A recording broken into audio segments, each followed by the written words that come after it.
What's up, and welcome to the Extra Point with AztecSportsReport.com. I'm Edward Lewis, joined by the daily Aztec sports editor Antonio Morales. We're here, obviously, in New Orleans for the New Orleans Bowl in the Superdome, where the San Diego State football team just fell to the Ragin' Cajuns 32-30 in completely wild and dramatic fashion. So, Antonio, huge game-winning field goals, game-losing penalties, 35 seconds left touchdowns, 400-yard passers. I mean, what stood out to you most in this game? The illegal spinning penalty had to stick out the most. It gave Louisiana-Lafayette a 50-yard field goal attempt instead of a 55-yarder. And just mentally, that's a big deal for a kicker to kick 50 yards instead of 55.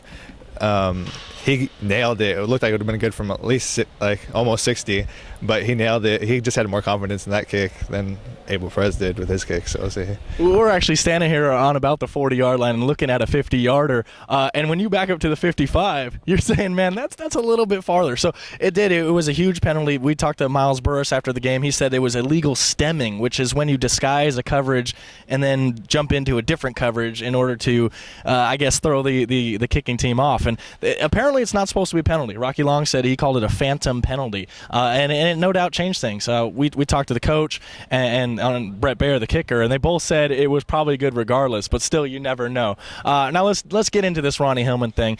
He ran for only 55 yards tonight, 2.3 yards per carry. Looked really, really off tonight, just really off. What do you think about the Aztecs' biggest and best player not really showing up in their biggest and best game? Well, it's been typical of him against fast defenses in his career, actually. TCU's bottled him up 2 years in a row. Michigan kind of bottled him up this year. Utah last year.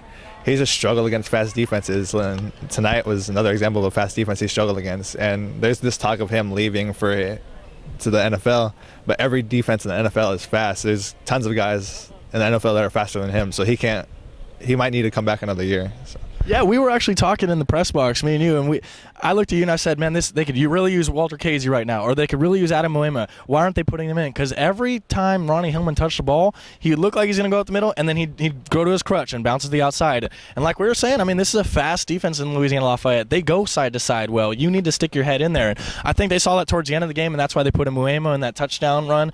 It just was not a good showing from the guy that's supposed to be a third-round running back and a guy that's supposed to be in the NFL. And like you said, I think it might convince him to stay. I mean, he has to be more patient. He has to learn to take what the defense is giving him, because he cannot bounce everything to the outside in the NFL like he's doing tonight. And lastly, I mean, the program from here, they're 8-5. They lost a bowl game in heartbreaking fashion. I mean, it's not devastating. Right now it probably feels that way. But for the program in general, what did tonight do for the Aztecs going forward? Well, it gave them a lot of exposure. They played on ESPN for the first time all season. Jason Whitlock, national writer, was tweeting about the San Diego State game after the game happened. So it gave them plenty of exposure. Kids saw them on ESPN saying, for the first time, say, "Oh, San Diego State." I know on Twitter more people were talking about it than you usually do. You can't see them on the mountain. ESPN gave them a lot of exposure tonight. So they didn't play that bad, so they put on a decent showing. I thought tonight was well for them, worked well. Yeah, I completely agree. And getting into that recruit story, I mean, going further into this program, they're going to get new faces. Obviously, Ryan Lindley's leaving, Ronnie Hillman might leave, and they're losing 3 offensive linemen, but they're getting new faces. And I think probably the most important, which is what you saw here tonight, this game was won and lost on field goal kicking. Abel Perez shanked a 27-30-yarder, which would have made this score 33-32, and the Aztecs win.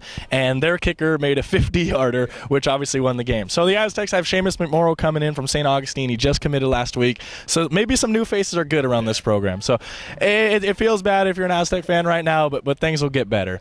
For Antonio Morales, Daily Aztec Sports Editor, I'm Edward Lewis. Thanks for kicking the extra point with us here on AztecSportsReport.com.